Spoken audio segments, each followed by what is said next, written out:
Good afternoon from Sacred Space at Titania's Realm. It's Monday the 15th of December and the time is 1:15 p.m. Yes, it's the first day of Hanukkah and it's been a dreadful shock to see how Australian Jews have been treated in our own land here in Australia. Proof that we were never safe anywhere, regardless of where in the world we reside. Some of us, aside from our religious, cultural background, we're never safe as children, so it's just a constant reminder of what it's taken me to get me to be 60 and a half years old, and the ghastly horror I actually am witnessing with my own eyes unfolding on a daily basis. And not my first rodeo, because I've lived through many ghastly horrors, many, some of them interpersonal. So there is that. I'm eating chocolate sultanas to comfort myself somewhat, my drug of choice, and it won't bring back the 12 people who were murdered. It won't bring back anything, will it? Just make me fatter and ever closer incrementally to my own death. But in the meantime,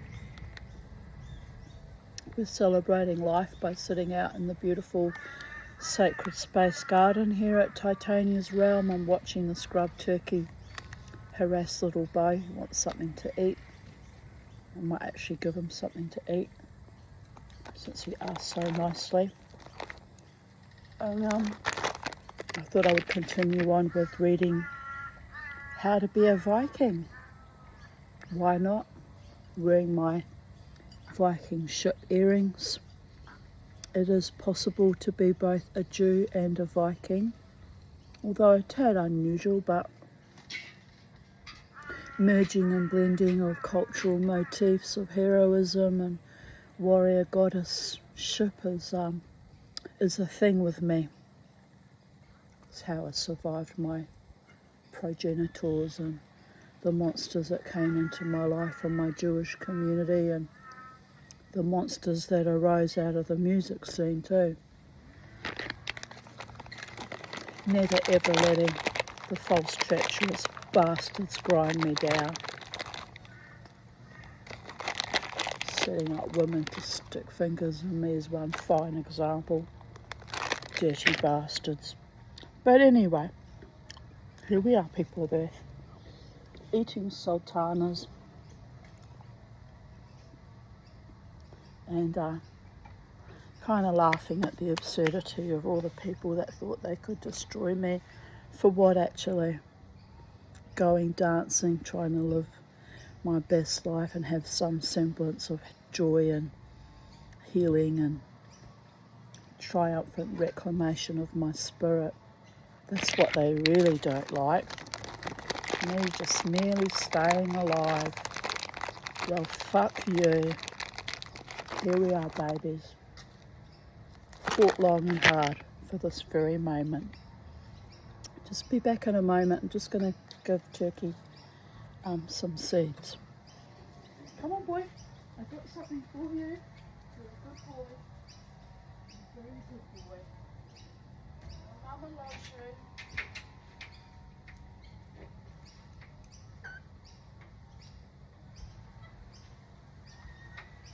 Come on, my sweet little baby. Come on, my little wild thing. You make my heart sing. Come on, let's go. It's for you. I'll get you some water too, because you've got nothing to drink. Well, that's not good. I'm sure you're thirsty, little boy.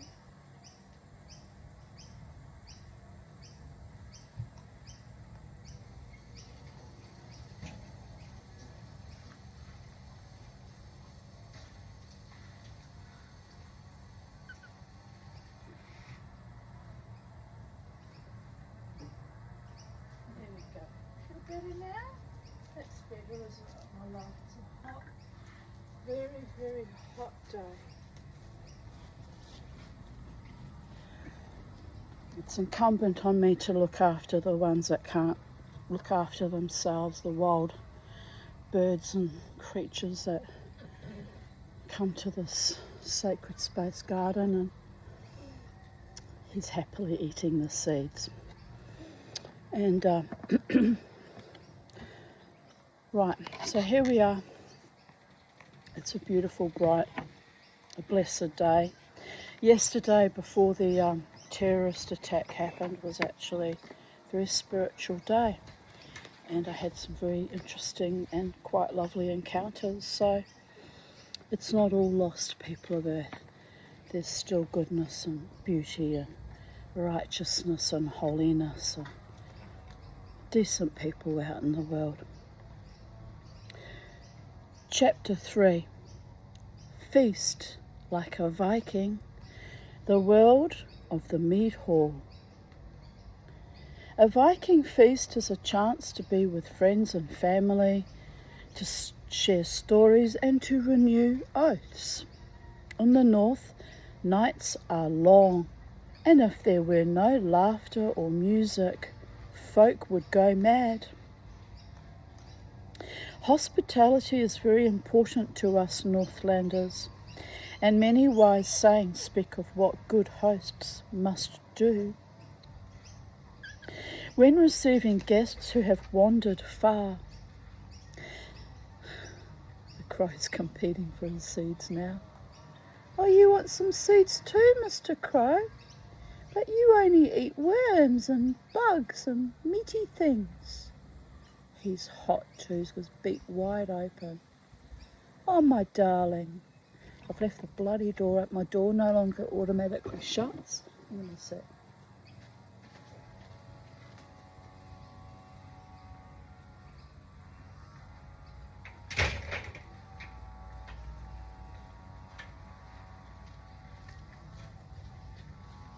This house is getting very old and breaking down, and I'm getting very old and breaking down along with it, like a kind of a symbiosis.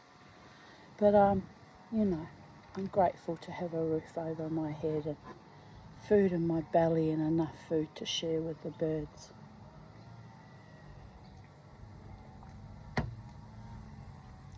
Right, where were we?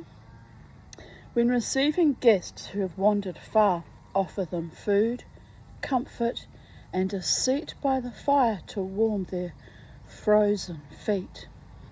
Let a hearty welcome be given to all who arrive at your hall. Food and drink.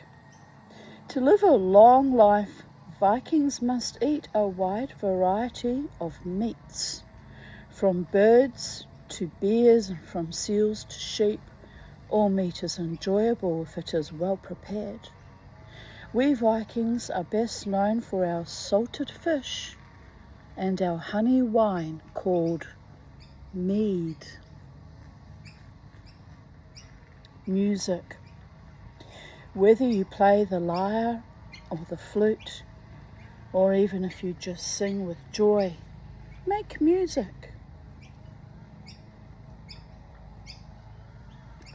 Songs well sung can bring tears of delight or stir vivid memories.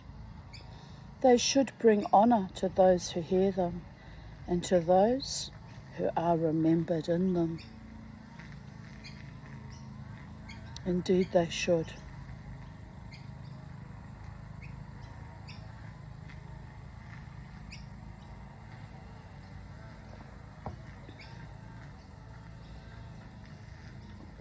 Here's, I'll show you the pictures before I continue on. Here's the musician playing on his flute, I suppose it is. And here they are all having a fabulous, wild feast. Who doesn't like a feast? Across all cultures, every culture on earth loves a jolly good feast and a festival and rejoicing with our friends and family and eating luxuriant special foods according to our unique traditions. loving life and living life rather gloriously. I like this one, the three Vikings holding each other and singing and dancing.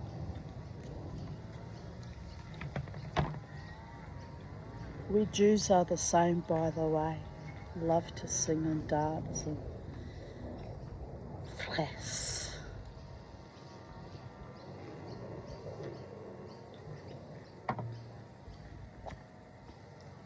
Right, my darlings. A Viking feast involves more than just food. It is a time for making merry with your companions. We Vikings often use finely wrought playing pieces. These chessmen are carved from walrus tusks. Quite intricate, isn't it? Don't think they had Dremels back in the day either. Games. We play games for fun, but also to learn. A game can show us the world made small. On a little table, great battles can be won or lost. Many skills are gained through gaming. Some games are best for the body, such as Glima, a type of wrestling, which brings speed to the limbs as well as the mind. In the wallet below you will find all you need to test your skills of strategy and quick thinking. A Norse game called the King's Board, or, and I can't quite pronounce that, Hnefatafl? I haven't even, yes, I have opened it once before, but I haven't opened up the game because I didn't want to lose all the lovely pieces. There we go. Still kept pristine. Since only the king can occupy the king's throne, if the king is on one of the four squares adjoining the king's throne, and that space plus the king's throne is surrounded by 6 or 8 attackers, then he is also captured. Winning the game, the king is captured, the defenders are conquered, and the attackers are victorious. If the king escapes to a castle, the king and his defenders are victorious. If the defenders capture all the attackers, the defenders are victorious. Strategies to ponder. Defenders should try to capture as many attackers as possible, as soon as possible, to clear paths of escape for their king. Attackers should spread out as widely as possible to prevent the king from escaping. I'm sure there's other instructions inside, but I won't be playing the game. Sometimes the only way to win a game, people of Earth, is quite simply not to fucking play.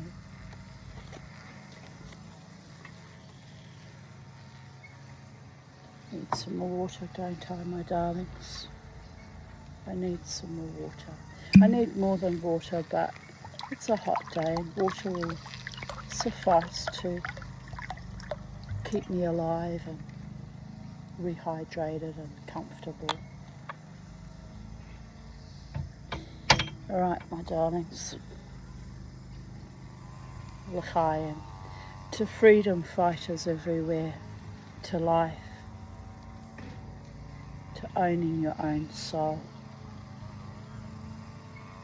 No matter what, no matter who.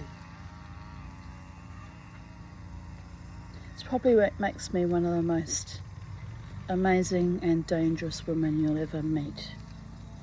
I own my own soul before all the gods and all manifestations of the Ein Sof Oz, holiness and creationship. Everything comes back to that one unity of being that is beyond all human mortal comprehension.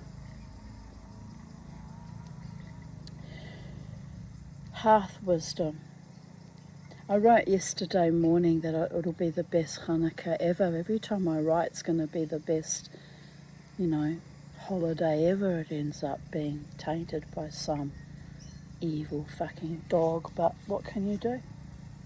One does not anticipate that there would have been a shooting in Bondi Beach yesterday evening. And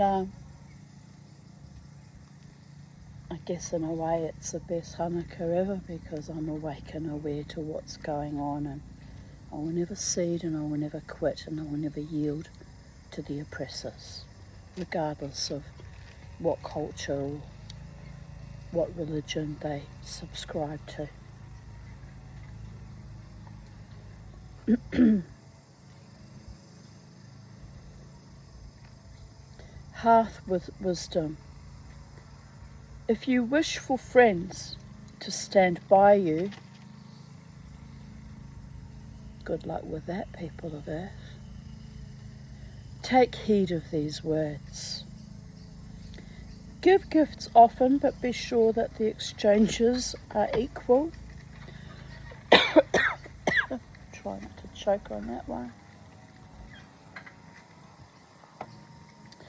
Be faithful to your friends and to their friends, but to a foe's friend, nothing give.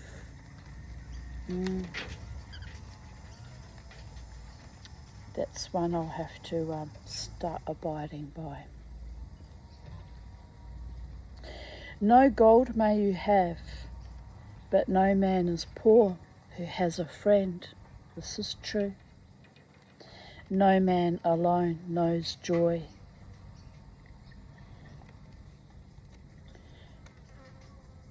On the exposed cliff, no pine lasts long, no bark can save it. How shall one hated by all last even a day? Well, I've lived that many times too, being marginalised and isolated by people who were envious of my strength and my courage. I have to sustain myself alone though, as the world has gone completely, utterly mad since the COVID poisoning, the mRNA injections, completely and utterly mad. And if you can't stand alone, you can't trust in anyone to stand with you, then you really will perish, people of Earth. This is a time to be courageous. Have the courage of your convictions to hold your own line. But I had a lovely day yesterday with my friend Jared, who tolerates my post-traumatic growth and wrath at times and remembers what it is I went through as a younger woman leaving my vicious marriage. Reminded me of a few quite interesting things yesterday, and I thought, yes, I've come a long way, even just to be alive. So it frightens the uninitiated because most people would not have survived what I was put through, even when I first migrated to Australia, being falsely accused and slandered of being a Nazi. 2.5 years I battled that slander. So it's complicated. My survival is very, very complicated and very precarious. More than ever.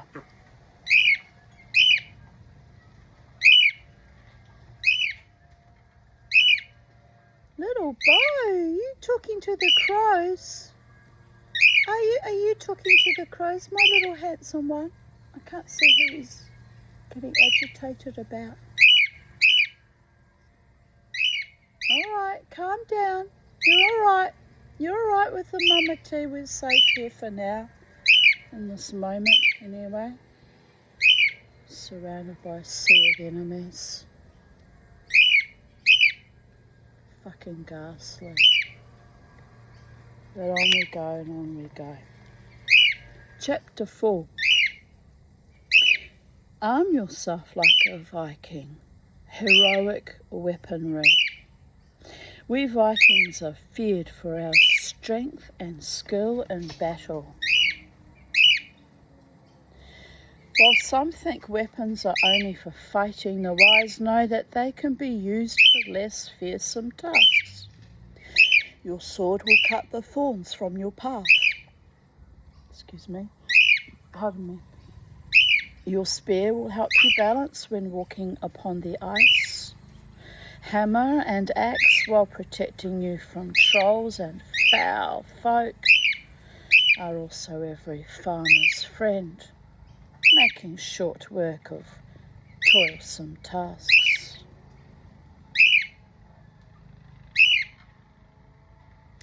These weapons may be decorated by blacksmiths or simply inscribed by their owners.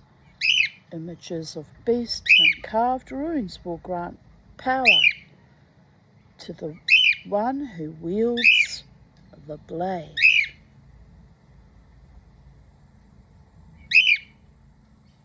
Blade lore.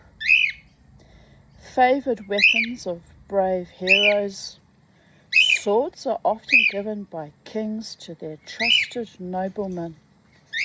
So valued is a man's sword that it is placed with him in his grave.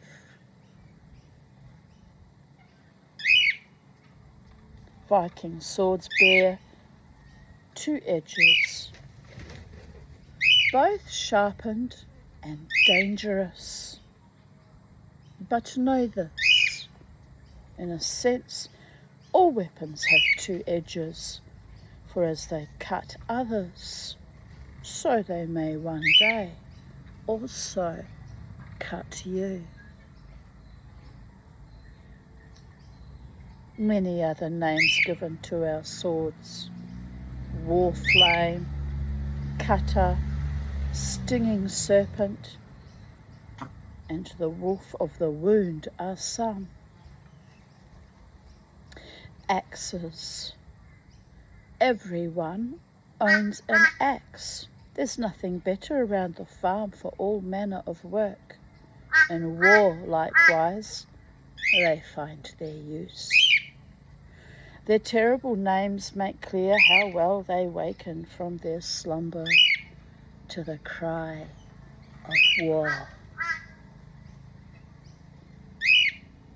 One is called Battle Hag, another is called Screamer. Just going to turn the book and show you the pop-up of the Viking man, the Norseman, with his beautiful axe, and it's actually beautifully carved into, which they still do, I think, in traditional Viking cultures that are bringing back the culture. I don't endorse the anti-Semitic ones that are like neo-Nazi fucking savages, but ordinary Norse people bringing back their ancient culture is a lovely thing, but unfortunately it gets infiltrated by evil people even there. So I'm not endorsing that, but not all Vikings are Nazis, just like not all Nazis are Viking. Bullies and cowards usually. Piss weak little men syndrome. See also Adolf Hitler. We had the piss weak little men syndrome and little women syndrome, women here with the COVID epoch. Anastasia Palaszczuk, Joe Kelly, all those other monsters. Can't even think of all their names. Their names deserve to be stamped into the dust of history for the filth they did to my Homo sapiens sapiens. Evil they were and still are, and always no doubt shall be. Ceded to their souls. Filthy fucking animals is what they are. Absolutely. putrid. Right, on the next page we have deadly showers. We describe the terrible sound of a fall of arrows as scothri, or a shower from the sky. Should you ever hear that sound, do not stop to listen. It never bodes well. Drop your shield. Seek cover. Here's a picture of their arrows, which make that whistling sound as they fly to rob you of your life force and essence for this incarnation. Anyway, people are there.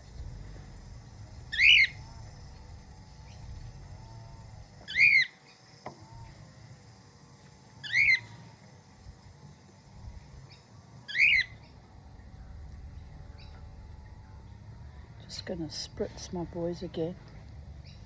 Yeah, my little boy. Cold water.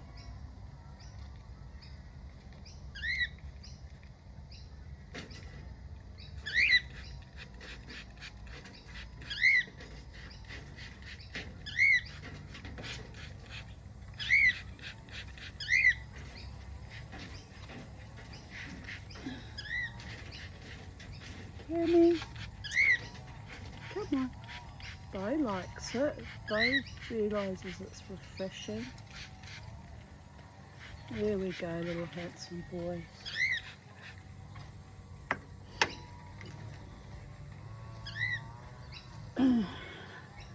Spears. Is that thunder I hear? Are we going to get an afternoon storm? I think so. Maybe. A spear is good for hunting, fighting, and leaning on the ground underfoot is treacherous. Odin's spear, called Gungnir, the one who sways, is made for him by dwarves. Shields. Sound protection. The best shields are decorated with carvings of ancient tales of brave feats, which help grant courage to their bearers. Weapons of magic. Magic weapons are made by elves or dwarves, who often carve magical runes upon them. The blacksmith of Voland was called Master of Elves for his great skill at the forge. He was the greatest smith ever known in the Northlands.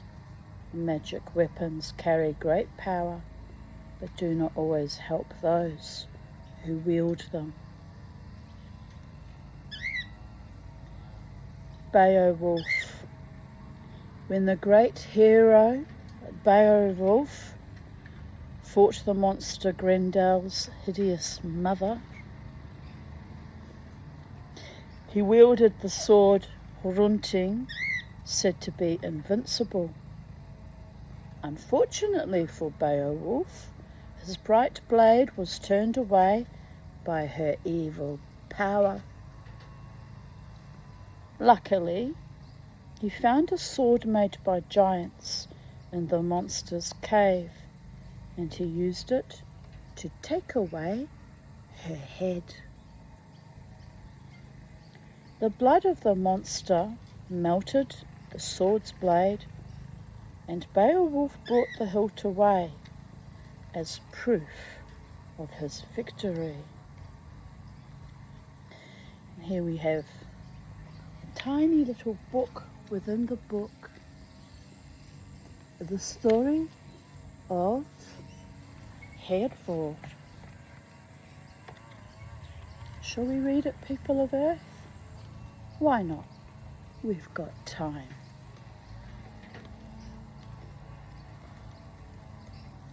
A maiden, young Hervor, once longed to wield her father's magical sword, which had been made by dwarves in ancient times. Her father, Angantyr, had fallen in battle long ago, and now lay with his sword in his barrow tomb upon the Isle of Samsay.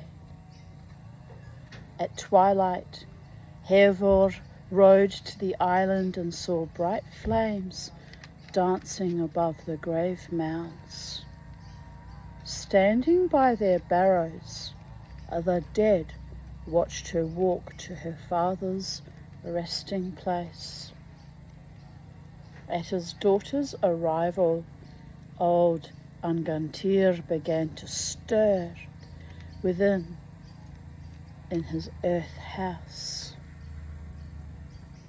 Hervor demanded that he give her his sword, but Angantyr told her that the sword was cursed, its edges cold with poison. Still she demanded it, threatening her father's corpse with dark spells. At last, Angantyr relented, but spoke these words of warning to her. The last words he uttered. Remember them well. I beg you, do not take this sword, and if you must take it, keep it ever sheathed. Even a sword drawn in true need may be hard to put away. This sword will bring doom upon all your descendants. Best to leave such things in the grave. But Hervor gave no heed to his words.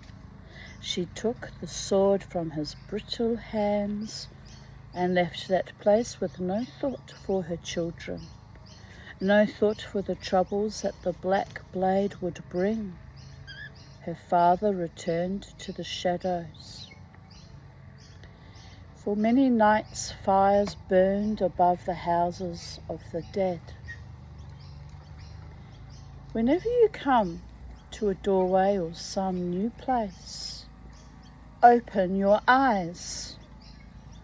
The world can be dangerous and filled with foes as well as friends.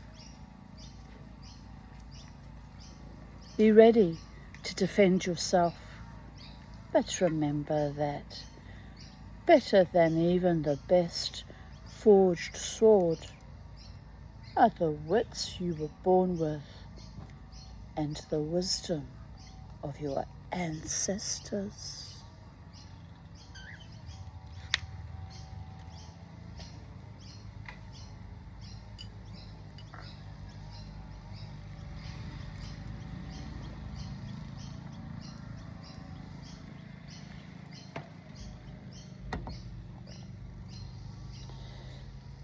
Chapter 5.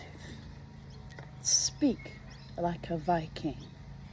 Poems, stories, and charms.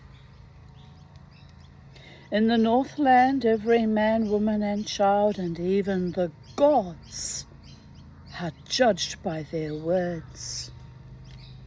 It's pretty much the same here in Australia. Be impeccable with your words, people of Earth. Mean it when you say things. Know what it is you are saying, what energy you are producing, what repercussions will flow from it.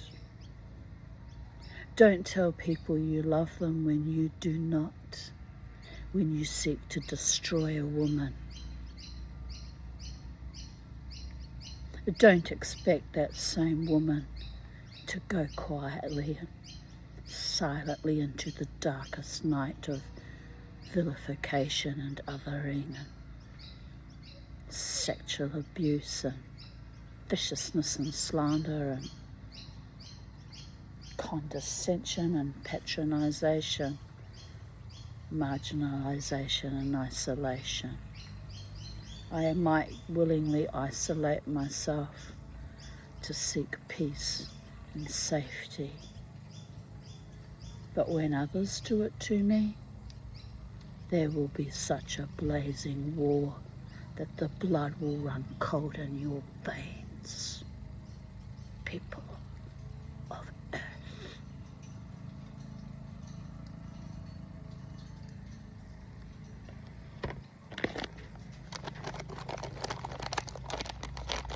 Twelve people were murdered yesterday for going out into their community celebrating a festival of freedom, of triumph over their oppressors, ancient tropes, ancient timelines, even children murdered. Australia, the not so lucky country, treacherous and vile. Look at our history, how we treated our First Nations peoples. Vile from day one, will always be vile.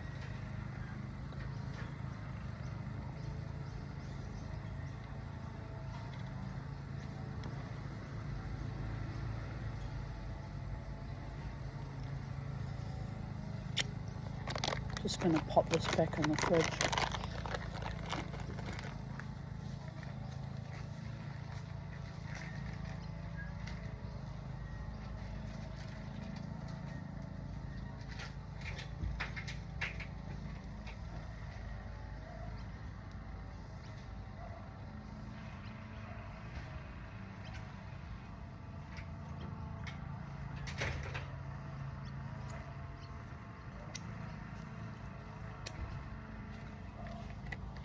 Amy, would you like some nice, what do you call it?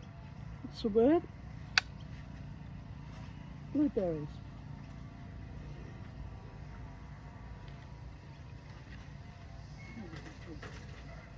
Here we go, my little handsome boy. You are my little handsome, my sweet, loving, feathery child. I know. You're my pretty boy. There's some for you, little boy. You won't eat yours, but I keep trying.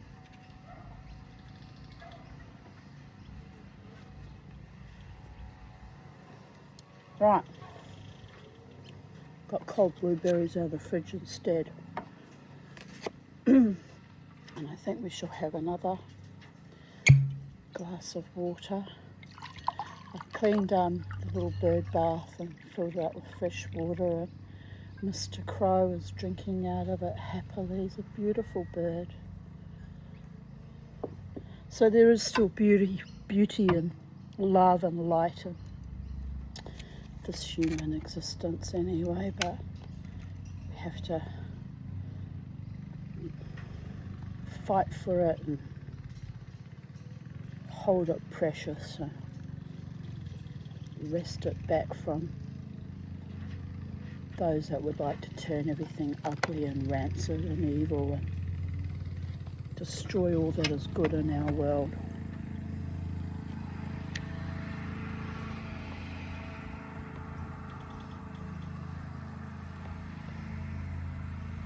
Right, he's really thirsty. He's drinking out of the other bowl I gave to the turkey now. It's a hot day, my beauties. What can we do? It's summertime in Brisbane. It's very, very hot.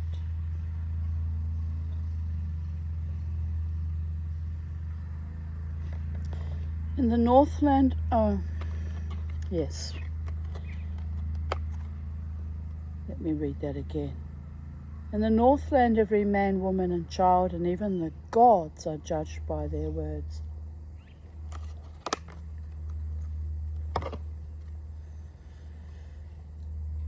Your words forge a path for you through life. Wise words make for easy travel, but with poor words you wander alone in the dark. Skalds, our wordsmiths, hold honoured positions among the Viking people. They make poems, sing epics, and commemorate noble deeds.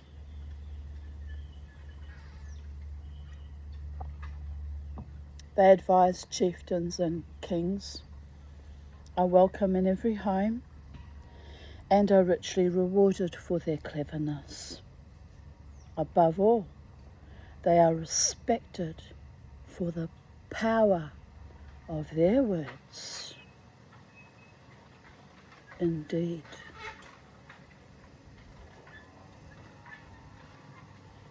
Here we have a picture, pardon me. Though Sigurd was young, his brave deeds inspired many older men to try their hands at dragon slaying.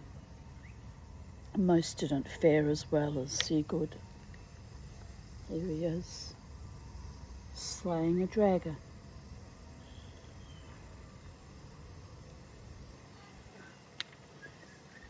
Can you see him? There.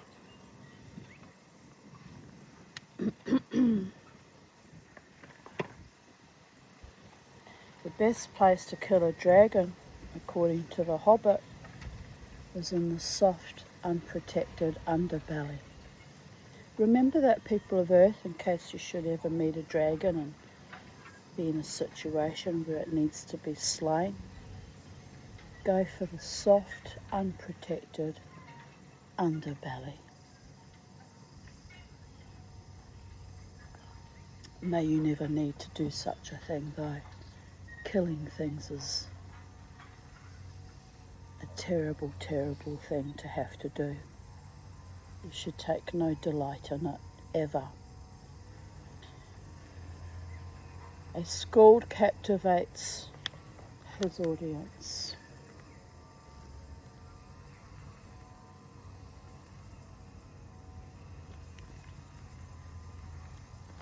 His audience look quite young, and he looks like an old man, passing on the old stories and the ancient memory and the traditions to the young. Very important to people of Earth. Keep your truth and your stories alive for as long as possible. People are quick to change and subvert history, and history usually belongs to the conquerors, so the truth is very quickly distorted. Maintain your truth for as long as you have breath in your body.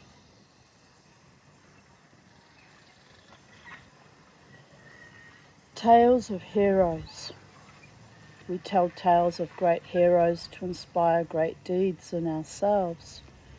Odin once said, "A napping wolf will seldom eat, nor will a battle be won lying down." He meant that nothing may be accomplished by sitting around the hearth chewing coal all your life. Go forth into the world. Got to take your chances. You'll meet many demons and monsters along the way, but every now and then you'll stump your toe on a real jewel hidden in the rough. And you'll know when you've found that real jewel, because it'll shine bright for you and make you welcome and treat you like a queen and maintain that warmth and that love till the end of time, people of Earth.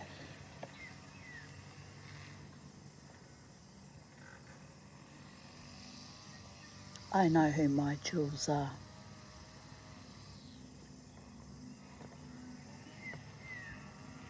Sigurd and the dragon. Even the young can be heroes. Sigurd the Bold was still a young man when he drove a sword deep into the belly of Fafnir the dragon. Sigurd drank the blood of the dragon, and from that moment forward could understand the secret language of birds and all living things. Imagine that.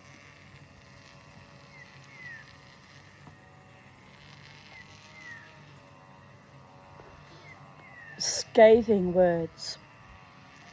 No sword is needed to bring enemies to bay, for your tongue is the greatest weapon you have. Legend has it that once a Thorleif, the Skald, spoke some cutting words to Hakon, his enemy. Hakon's body began to itch so badly that his servants had to help scratch him all over.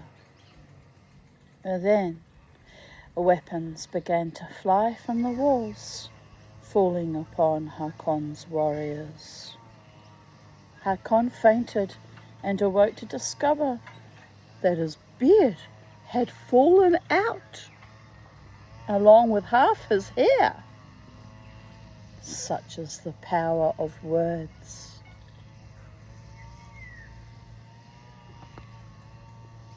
Charms. We Vikings wear amulets to bring good fortune, but the power of words is just as strong. Words can change what might be into what is.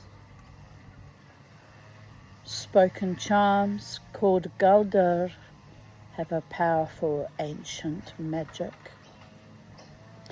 They should only be used by the most wary, strong-willed folk.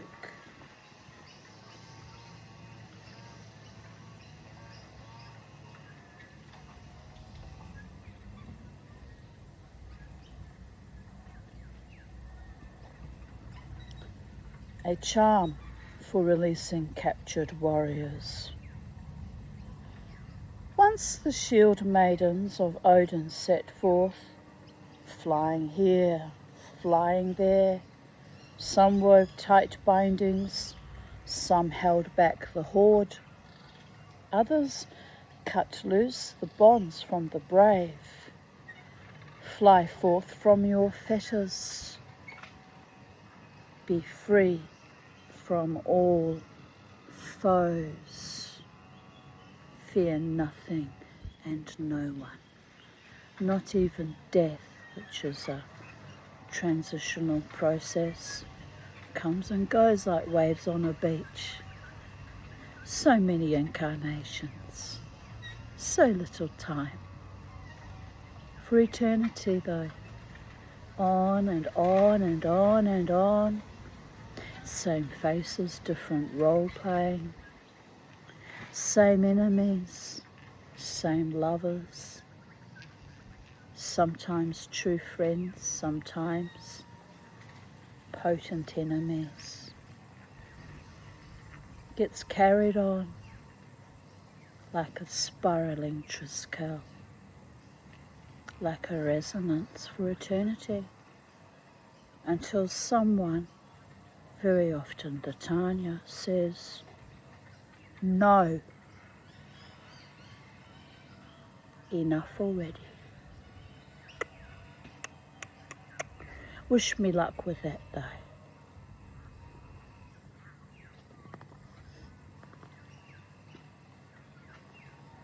A charm for healing a sprain. This powerful charm was first uttered by the great god Odin to heal the foot of a foe. Bone wound and blood wound and limb wound alike, bone to bone, blood to blood, limb to limb, let all flesh be bound. Yes, my little Kermie boy. Pretty boy. You happy now you're in the garden? It's a bit better since the wind came up. I'll have to ask them to mow the lawns, that they're out of control again by all the gods.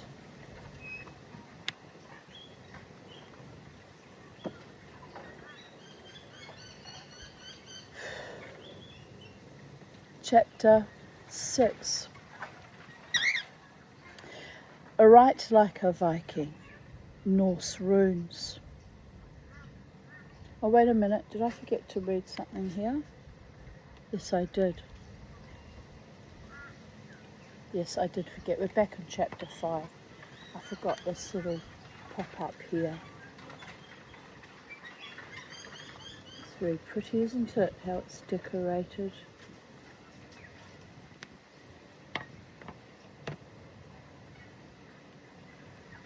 How the hidden folk speak. We mortals aren't the only clever ones. All races have different words for the things in the world. The phrases of the hidden folk, such as giants, dwarves and elves, reveal the hidden nature of all things. Men say fire, but giants call it ravenous, and to the dwarves it is destroyer. In Midgard we say forest, in Asgard it is field's hair, and in Hell, seaweed of the hills.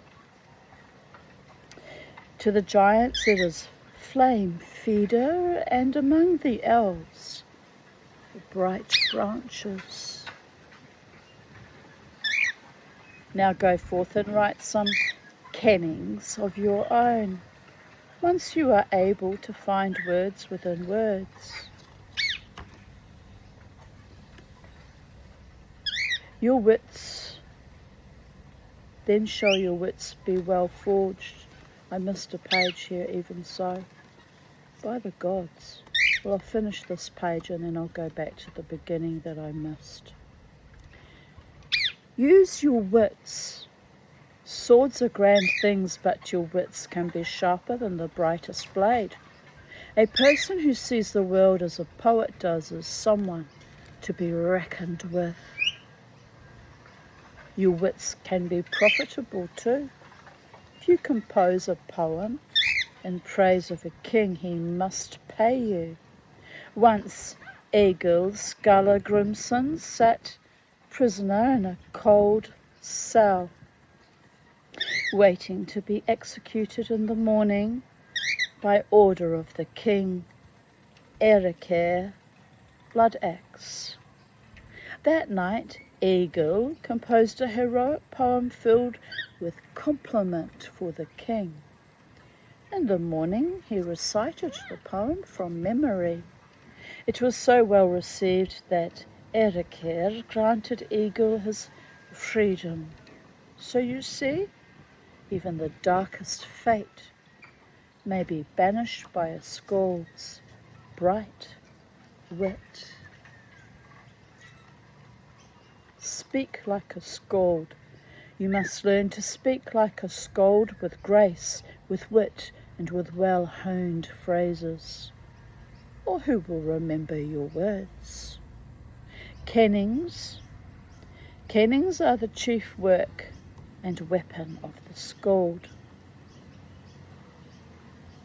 They are ways of speaking about the world in a poetic manner, with insight and cleverness. To make kennings, you must understand not just what a thing is, but also its nature. Instead of saying boat, use a kenning like foam horse, for does not a ship gallop over the waves? To speak like a Viking, you must master kennings.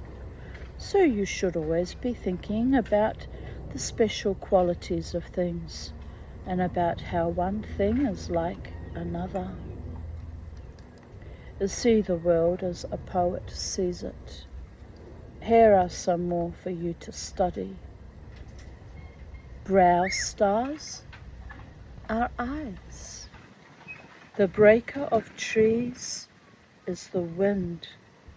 The sea is called the whale's road, and gold is called worm's bed, for a pile of gold is where a dragon often lies. Right, we've read that now. I think I've got all the little pages. We've read it all, yes. Did we? Did we miss a page? It's not gummed together like it was. No, we're right. We're right now. Right, I shall carry on with chapter 6 like I started to. And then I'll come back tomorrow with a few more chapters tomorrow, I think.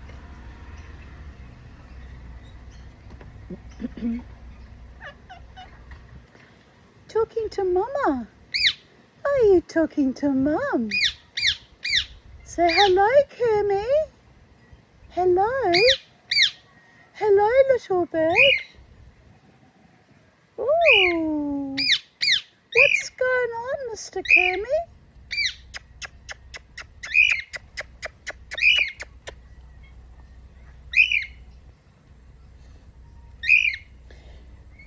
Norse runes.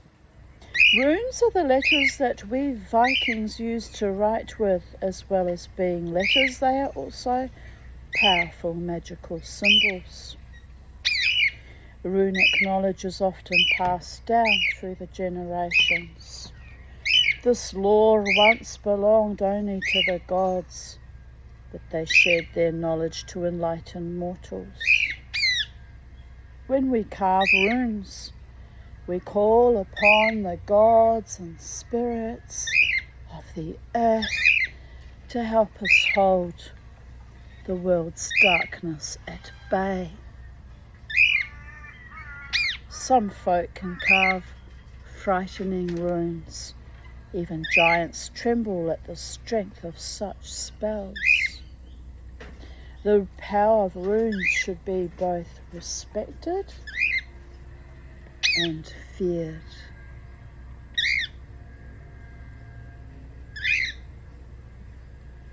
The origin of runes. The runes were discovered by the god Odin, who sacrificed himself to gain knowledge. He hung for 9 long nights on a wind-whipped tree, piercing his own side with a spear. When the 9 nights had passed, he reached down and gathered the newly grown runes from the tree roots. So it's not explicitly said here, but they grew from the droplets of his own blood, from the piercing of his own spear in his own side. An immense sacrifice, people of earth. When he came down from the tree, he spoke these words to all that could hear him. You will find the runes and learn to read them in the proper manner.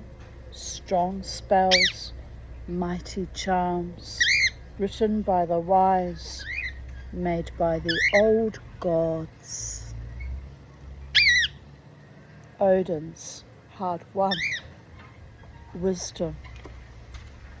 Here's a picture of him hanging from the tree, gathering up the runes that came up from the tree roots, illuminated.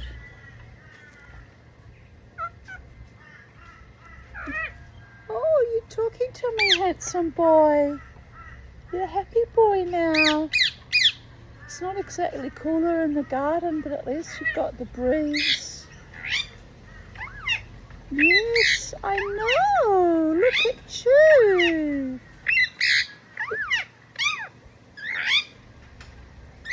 Handsome boy. I love you. I love you, little green birdie. We love the Kermie, don't we? We love him.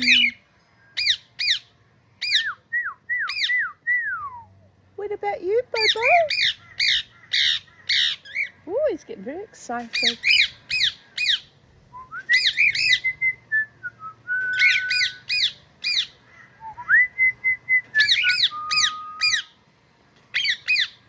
You're the closest to heaven that I'll ever be, and I don't wanna go home right now. All I can feel is this moment. All I can breathe is your life. But sooner or later it's over. Well, in the end of the day, what does it even matter? Nothing really matters, people of Earth. It's all illusion. Razzle dazzle at babies.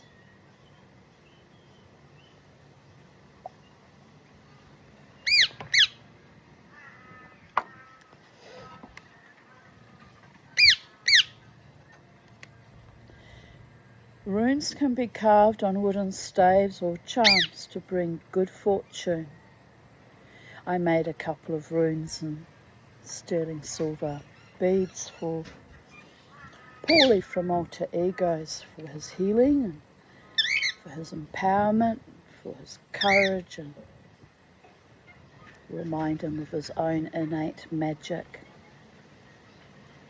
I don't know if he cherishes them.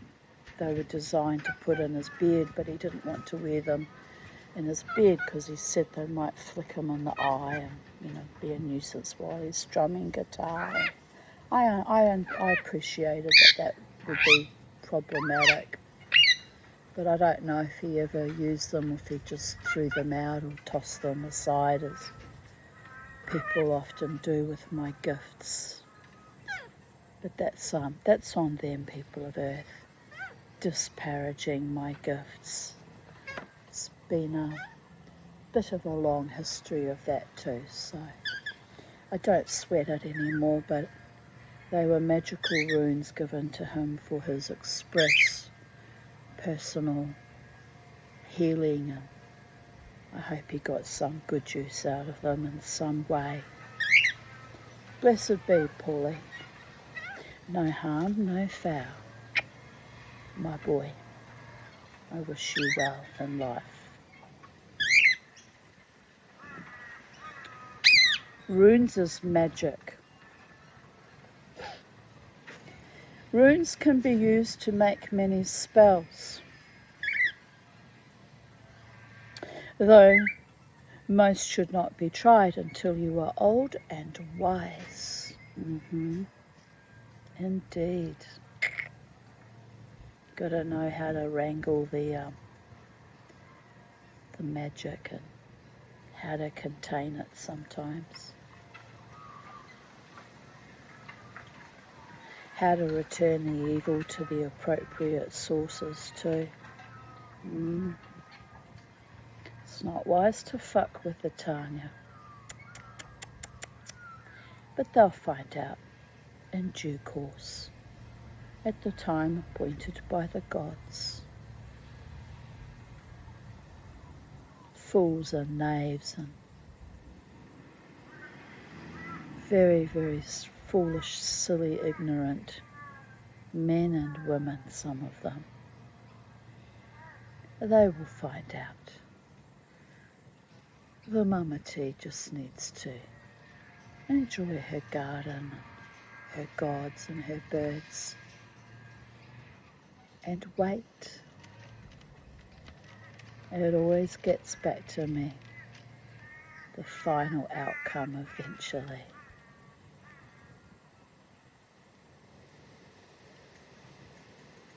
We all do foolish things, don't we?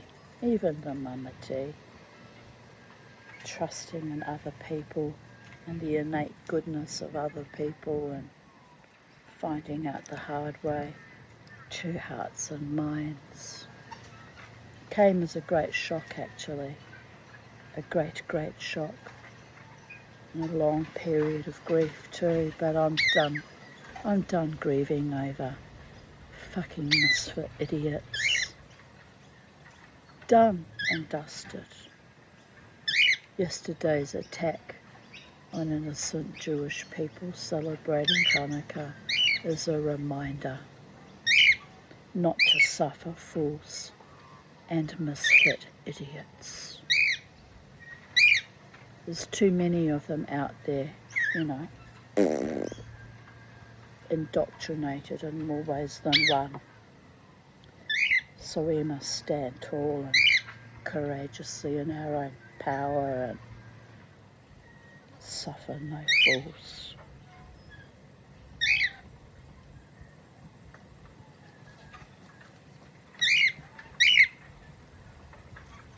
There's danger in magic, so care must be taken. Cunning folk use runes to summon the dead, bind enemies, heal the sick, and bless others. A single rune can work wonders when carved on a stave or on the doorpost of a house. Runes used together, carved on top of each other, are called bind runes. Pardon me.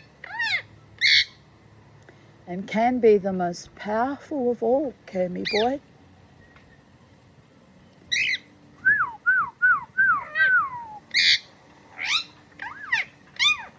Oh, are you happy now that it's cooling down a little bit with the breezes?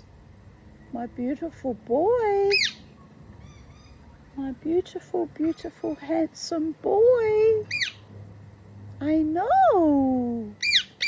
You tell the mama T. You tell the mama T. You know what's going on. The birdies all speak to each other.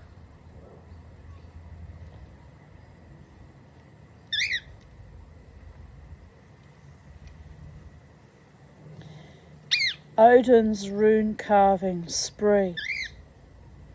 Odin, it is said, was so delighted by his discovery of runes that he went mad for a time, carving deep runes into everything he saw. He carved them on all he could find, from shields and chariot wheels to an eagle's beak and even the teeth of his horse. I wonder how the horse felt about that. Sounds a bit painful, actually. Guess the same for the eagle's beak, though, too. It's interesting, I worried more about the horse than the eagle's beak. Guess I hadn't quite taken in that gnosis. Denial is a long river in Africa, people of Earth. Making and using runes. Mama's not going to carve runes into your beak, Kermie, not unless you die and it gets dried out and preserved. Then I might, but it's I had a lorikeet beak that was had kind of been, I don't know what's the word, it was kind of preserved back in the day when I had my little Pomeranian, and she kept bringing it in the house and I kept throwing it out, and it kept arriving right at the foot of my couch. And I had a friend who used to come and scream every time she saw it, and I went, well, it's not attached to a living bird, it's just a piece of keratin. It's a nothing burger, but she thought I was weird not being freaked out about it. Eventually I did throw it out in the outside auto bin, because anywhere else I threw it, my little dog would find it and bring it back. She was determined for me to have that beak. And then it was only later on that little Charlie came into my life. It was almost like a premonition that I would have a rainbow lorikeet pet one day. She was a lovely, lovely pet too. What are you doing? Are you singing? Kermie? Kermie? Hello? What are you talking about? Kermie boy.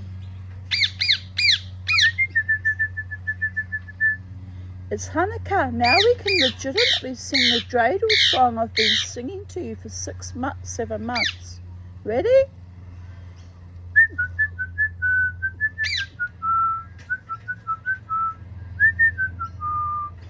Dreidel, dreidel, dreidel, we made it out of clay. Something, something, something, dreidel we will play. We're not going to give in to our enemies, Kermie. We're going to maintain our Jewishness, however tenuously, till the day we die. It's a contract I have with God, actually. I shunted it aside for a long time because of trauma and deep grief over how badly I was treated in my community, but that relationship with God has actually got nothing to do with other human beings. It's between the I and the thou. Right. Making and using runes. Oh no, I read about the bind runes. Yes, we read about the carving spree 1 and 2. Right. Making and using runes. After discovering the runes, Odin asked all the folk, "Can you write them and read them? Can you paint them and carve them?" And so we paint them on horn and bone as charms. We inscribe them on our homes for protection. Spoken charms and powerful spells can also be called runes, and we are careful when using them. From Odin's own words, we know what is to be expected of the wise. If you would read runes fetched for you by the gods, if you would be wise, waste no words. How to read runes.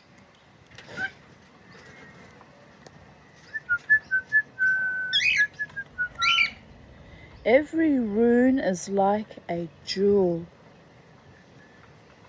and has many sides, many meanings, depending on how you look at it. Each rune is a letter, but it is also a symbol for some other thing, joy, wealth, or a journey. On your quest to become a Viking, you must learn about these meanings. Here are some runes to take with you for good luck or to send to others to bring happiness. Carve them, paint them, or trace them on the ground. Put them on a stave of wood or a slip of paper.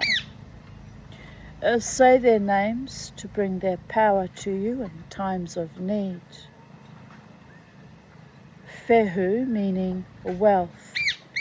Carry this rune to bring you good fortune and honour. It looks like that. Kind of like a branch with 3 little two sticks poking up, coming off the main post. Raido, meaning a ride or journey. Take this rune with you when travelling to make sure no ill luck befalls you and you reach your destination safely. And it looks like a kind of angular shaped letter R in English, but it's a raido. Here comes the wind, boys. That will clear the heat away from the garden a bit. Blessed be. Thank you, God. Yes? Thank you, God, right, my little Kermie? Yes, he says, I feel better now, Mama T. I thought you would. I've been waiting for that breeze to come up.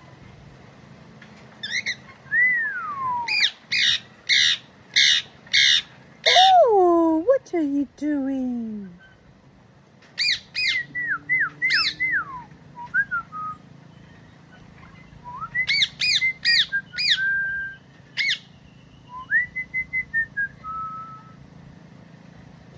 Right.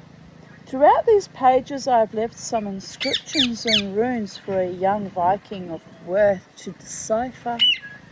Use this key to help unlock my messages.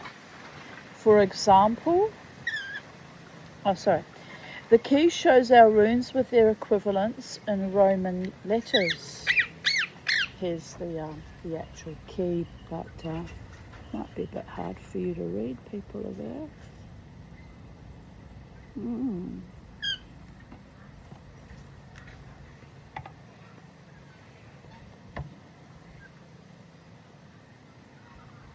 Interesting.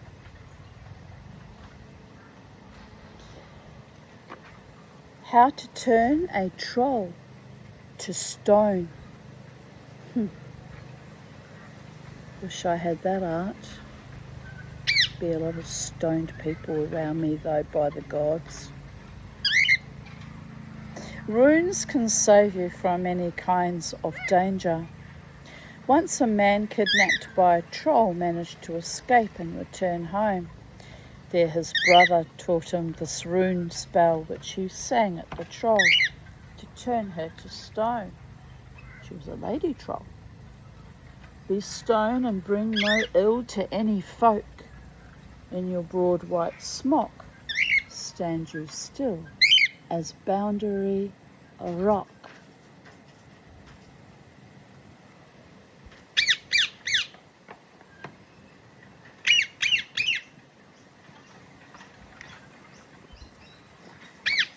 Right.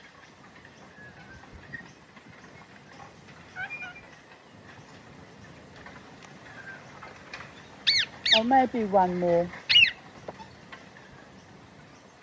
Let me just think.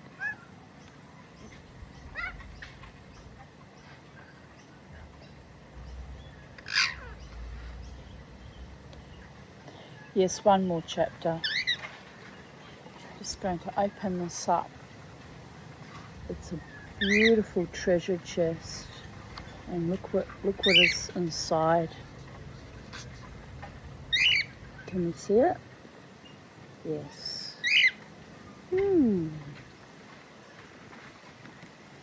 Gold and fine linens. It says, just the sight of gold and rich things can inspire greed even in good folk. It's best to keep anything of value hidden in a sturdy chest under lock and key. Chapter 7. Live like a Viking. The home. Far-flung feats of bravery stir the heart, but there is no nobler task than the careful keeping of home and hearth. Every Viking family should be self-sufficient. Whatever you need shall be made within your own home. Just something I've been learning, how to spin fleece and kind of learning how to do at least basic sewing. Have to know these things. Although what would I do if the electricity grid went down and I couldn't use the electricity for the sewing machine? I'd be royally fucked, wouldn't I? Well, we mustn't worry about that. Life finds a way. If you work well, there will be time for such pleasures as storytelling and the making of ornaments. Excuse me. But beware the lure of beautiful things made by craft and cunning.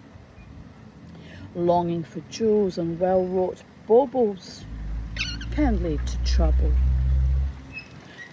Be happy with what you have, with home and kin, and wish for no more joy than a long life in a warm house.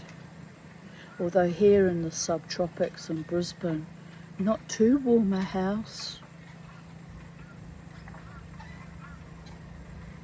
9 months of very hot temperatures gets a bit wearing on the nerves, you understand. Weaving. Weaving is an important task for Vikings. By their weaving, the women of our families can influence our lives and the journeys we take. One cannot travel far without a cloak or warm breeches, even to set sail. A shipmaster needs their help.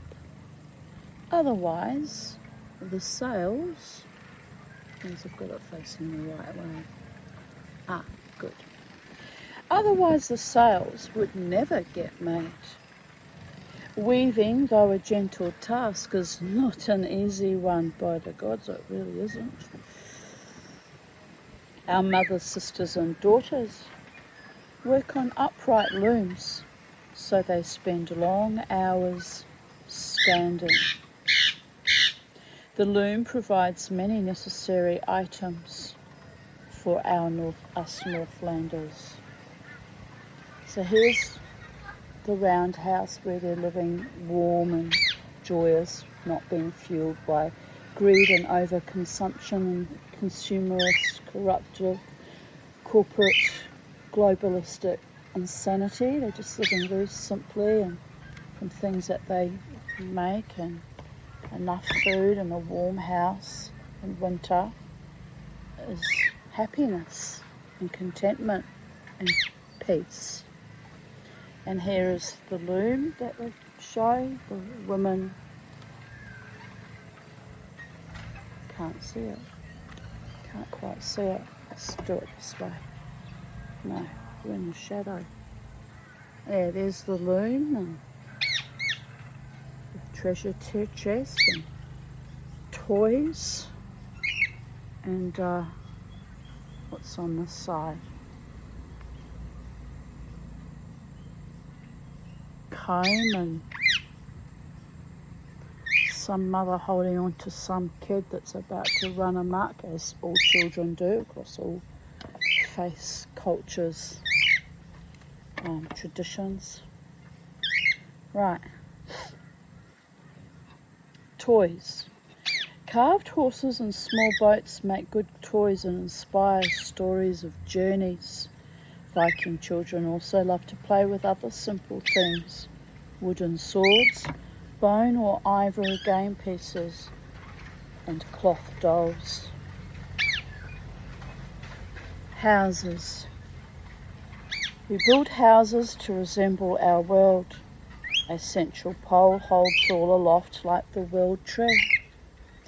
We call the roof beams dvergar, dwarves, for they are sturdy and strong.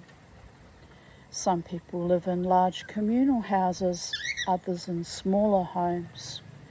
Walls are made of wood or covered in turf. Floors are made of well-trod earth. Even a poor hut with a hearth may be called a home. Cooking. The hearth fire is the heart of every home. We cook with soapstone pots, for they hold heat well. Soups and stews are staples at our tables. We skewer meat and fish on spits and wrap them simply in green leaves before cooking them in the fire pit, covered with sods of earth.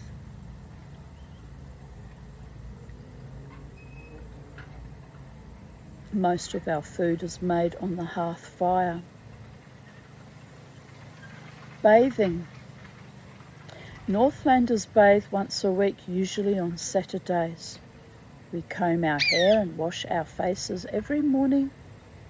A clean, tidy appearance speaks well of your family, so be clean, though your clothes be poor. And remember to spoon the dirt from your ears. No Viking will be presentable without a comb and ear spoon. I wondered what that was. See the tiny spoon on the end of it? That's for digging the wax out of your ears. And that's the comb. Wow. Clothing and appearance. It is best to keep your clothes simple and functional. Viking men wear a tunic and breeches, shoes and a cloak, with a belt around their waist. Women wear long dresses with an overdress or an apron suspended from the shoulders by 2 brooches. What more is needed? Do not strive to be too fancy in your apparel. Too much adornment will only get you robbed on the road. Right, I'll be back tomorrow with chapter 8.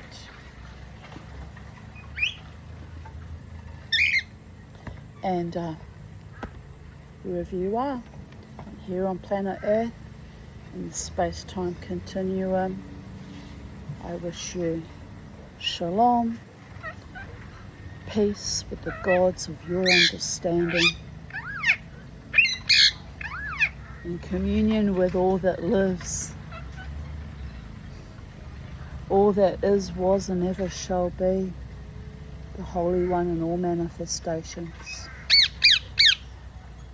I wish you a beautiful day. I wish for you true and loyal loves and good friends and good cheer. I wish you a happy remaining 7 days of Hanukkah. Let the holy lights keep shining. Never let the darkness dim your spirit. Remain courageous. Hold true like glue to all that is good and pure and beautiful in this world. Bye for now, planet Earth.